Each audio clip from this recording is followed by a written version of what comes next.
don't want everybody to be right. You know what I mean? Like my kids and everything to be right. That, it's just been a sham this whole time.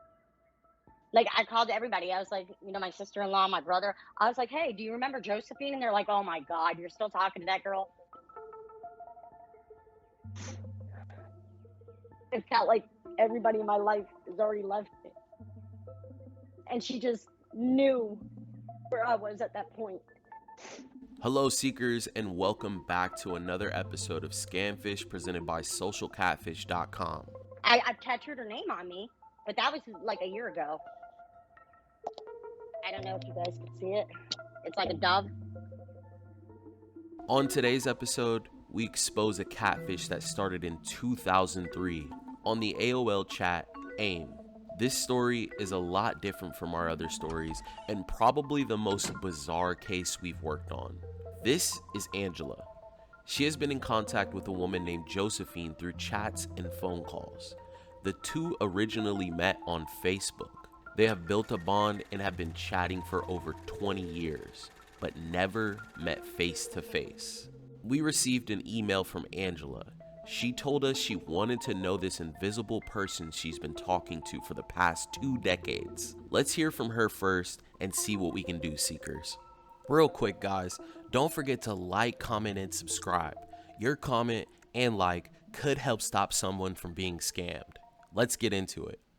I think I met her back in 2000 and, oh my goodness, I want to say 2004.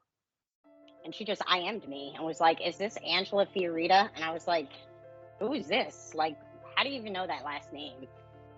And she said that her mom used to talk to me on AOL. And she used to talk about me to her when she was younger. And then her mom passed away. I didn't know what to say because, I used to talk to her mom years before that. Angela met Josephine's mother back in 1999. The two met through an AIM chat and would talk regularly, but they also never met in person. The first time I heard from her, I was like so ecstatic because I was like, oh my God, this is my friend from New York. She passed away and, her kids came to find me. Like, I didn't know I was that loved. I would say she's probably like 5'6", maybe a little bit shorter. No, I'd say like 5'5", 5'6". She's a little thick.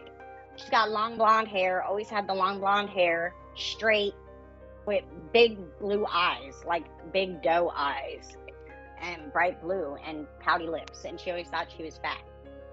She dresses like a good girl going to church. Like she's always dressed for church. And those are in the pictures that I see. But then there's times like for Christmas and holidays, she'll send me pictures of outfits of like something she would dress her daughter in, not wear herself. And, ask me to help her pick out outfits. But she's cute. She is. She's beautiful. She doesn't see it though. She doesn't think she is. Josephine claimed to be 19 when she started to message Angela. Reading through the chats, the two would role play together, as if Angela was her mother and Josephine was her eldest daughter. Some of the messages that Josephine would send Angela were a little strange.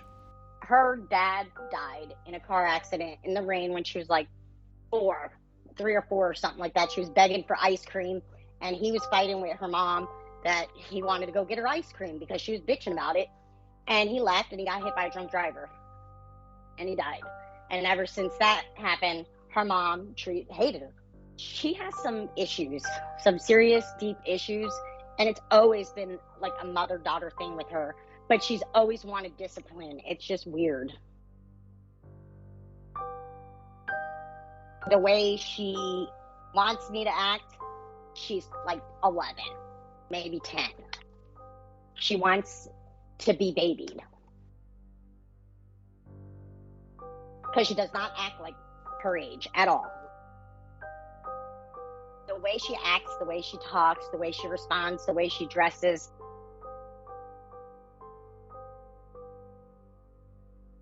We did some math and found out that Josephine had to be around 40 years old. Yet, when she spoke to Angela, she wanted to be treated like a child. This is a recording of what her voice sounded like. Hey Angela, it's Joe. I miss you. Call me when you can. Bye. She remembers everything. Like, I love it. Like, she remembers things that I don't remember. Like, she makes sure to call on birthdays. For me, My son and my daughter, every birthday, every holiday, she was always sending gifts up here. Every single holiday. She had bought me these 2 necklaces, and they were like little discs that you put little charms in. And every holiday, she would send me like 3 or 4 new charms to put in it. I mean, everything. I've never spent $1 on her. I mean, on bus fare, on plane tickets, but I mean, I've never bought her anything because where am I sending it? I don't have an address. She wants me to be her mom. And I mean, if I knew she was like being real, I would totally, like, I would love it. She will keep me on the phone 24 hours straight. I think we went for 26 hours before she finally fell asleep and I was like able to hang up. But I mean, like, I don't know what she does for a living, because I mean, she'll text 24/7, constant. And it's like, I don't know how anybody could do that. Angela's father passed away in 1997, and she knew what it felt like to not have her parents around. This brought the two together even more. Angela felt this was just someone who needed her. But things got a little more bizarre when Josephine would visit Angela's father's grave once per year. I think I was curious about when she sent me pictures of my dad's gravestone, because I've never seen it. Because when my dad was murdered in New York, so we were living in Florida. I've never seen his grave after we went to the funeral. Every year she would send me a picture of the grave, of the stone. And I'm like, for somebody that's not real, why the hell would they go out to a funeral home all the way in Rosedale, New York, to take a picture of a tombstone? It's driving me crazy. Like, my kids, before my mom passed away, like, everybody has been like, oh, she's just your imaginary friend, you know. I don't want everybody to be right, you know what I mean? Like, my kids and everything to be right, that, you know, it's just been a sham this whole time. It would break my heart, because I do love her. I love who I think she is. Angela was fed up with talking to Josephine for years and never meeting her face to face. She was willing to travel to meet her friend in person.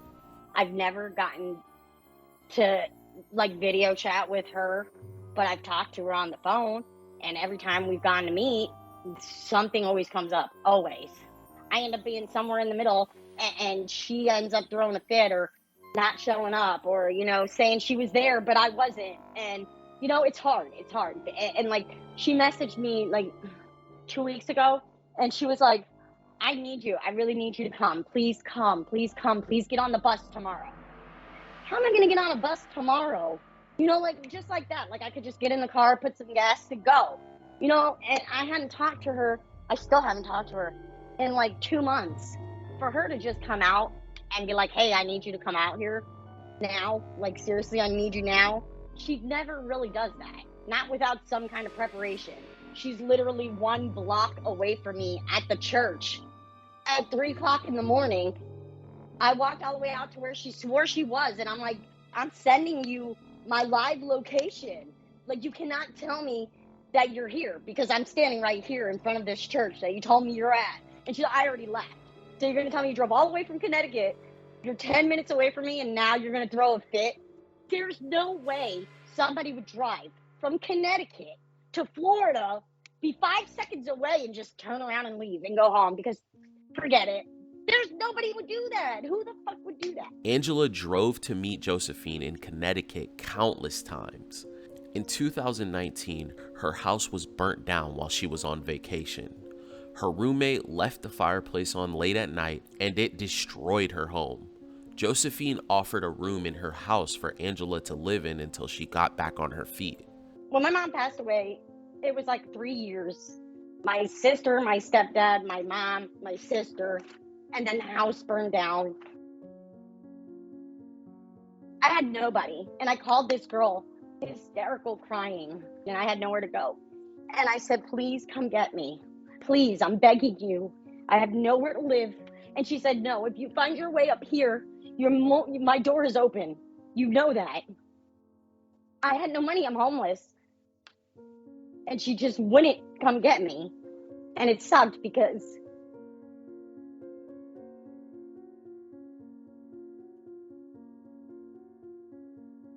sorry. It felt like everybody in my life has already left me. And she just knew where I was at that point. And just like, she was my last hope, you know, to get me out of Hernando County. And she left me there. That's why I get so emotional. Angela has been able to relocate, and she now has an apartment of her own. Josephine still calls her every single day. I've tattooed her name on me, but that was like a year ago. I don't know if you guys could see it. It's like a dove. Even after driving thousands of miles to meet Josephine and all of her friends and family telling her that she doesn't exist, she still has hope that her friend is real, and one day the two will meet face to face. My dream with Josephine is that all of it's been real. I'm not crazy. Everybody's not right. I am. And move up to Connecticut and move in with her, even as roommates, and help her with her 2 kids so that she's not alone. I'm not alone. That would be my dream, because I'd love for it to be real. You know, I would love for everything that she's told me for it to be true. Go leave the state and leave everything behind and start a new life, you know? I think it would be good. But if it's not, at least I could move on. All right, Seekers, we had some work to do.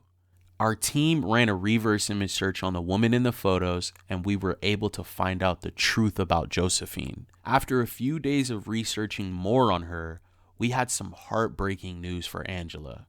We set up a call with her to go over everything that we had found.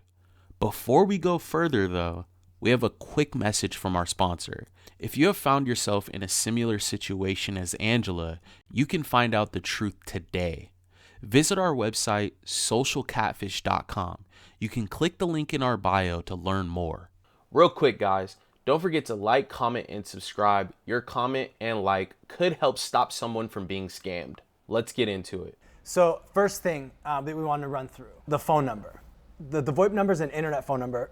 And so basically the way it works is she's using an app to text you back and forth. It's like an app that she's using to communicate, and you might be the only person that actually has that number. Okay, like a text now. Yeah, exactly. Just like that. The next thing that we looked into, so the address is owned by a company, and the company has like a bed and breakfast there. But there's nobody by that name that owns that property. We ran a search on the address that Josephine claimed she lived at. It wasn't a house or even an apartment. The address came up as a hotel with a bed and breakfast. You know, when I rewatched the video, you had talked about her liking to be disciplined by you. I don't even want to talk about it. Like, I don't know. I don't want her to get mad at me, but like, I don't know. I can't. Like, treat her like a child, basically. You think it's like a fetish? Yeah, I think so.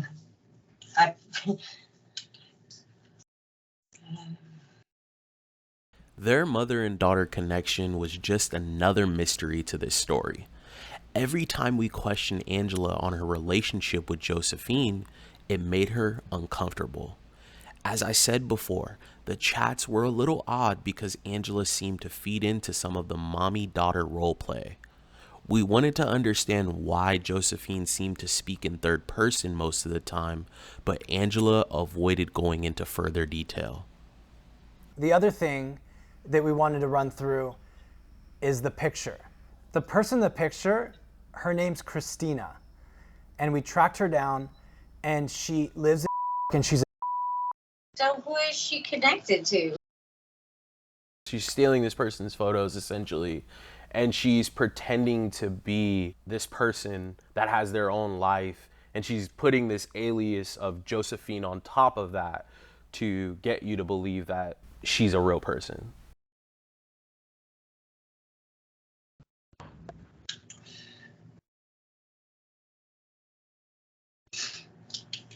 Wow. You can tell Angela cared for Josephine a lot, but the hidden details she left out of the story didn't make it clear as to why. After letting her know the truth about Josephine not being this woman in the photos, it hit her hard. The real woman in these photos has nothing to do with anyone by the name of Josephine. Good question. Are you looking to Yeah, hang on one second. We actually just got something in right now. If you scroll down, I think there's one. Morel's Inlet or something like that. And I looked it up. Oh, right here, 7 hours ago. Thanks, Chris. Criso just gave this to us. We literally got Josephine just a few hours ago to click on that link. Does that sound familiar at all? Garden City, South Carolina? No, I mean, I've had family everywhere. So I don't know. My stepsister used to live out there. Well, I don't know where, but in South Carolina. We sent several links to Josephine to track her IP. Mid-interview, we were able to locate the actual location of this person behind this fake profile. She wasn't in Connecticut or New York. The IP tracker came back to South Carolina, and Angela didn't have any clue who it could be. Add that to the list of mysteries in this story. You received a photo yearly from her of your dad's tombstone. Tell us a little bit about that. Her parents passed away. So, like, she would go to the graves every birthday, and she always remembered my dad's, and I couldn't figure out how. What happened to your dad? He was murdered. He got shot in the head twice. I guess he was stealing from somebody, and they killed him. Well, the guy that killed him is in witness protection. Oh, really? He was in the mafia. Have you ever seen the movie Find Me Guilty with Vin Diesel? Based on the Lucchese crime family, on the RICO Act. That's all that what happened with my dad's murder. Like, that's all that happened. The guy that really did it went into witness protection and snitched a whole bunch of people out. Holy shit. Angela's family was involved in organized crime. Her father's death was subject to a blockbuster movie starring Vin Diesel. After digging in even more, we started to suspect Josephine may just be a fan of true crime. Think about it. Josephine happened to know Angela's maiden name. She used her father to build their relationship, and her name was oddly linked to a case file involving Angela's father's death. That's a long time to talk to somebody and act like you're that person. Why would she do that? That's fucked up. There's so much going through my mind. I can't even tell you. Like, it's just got me. I don't even know if I'm. Oh my God.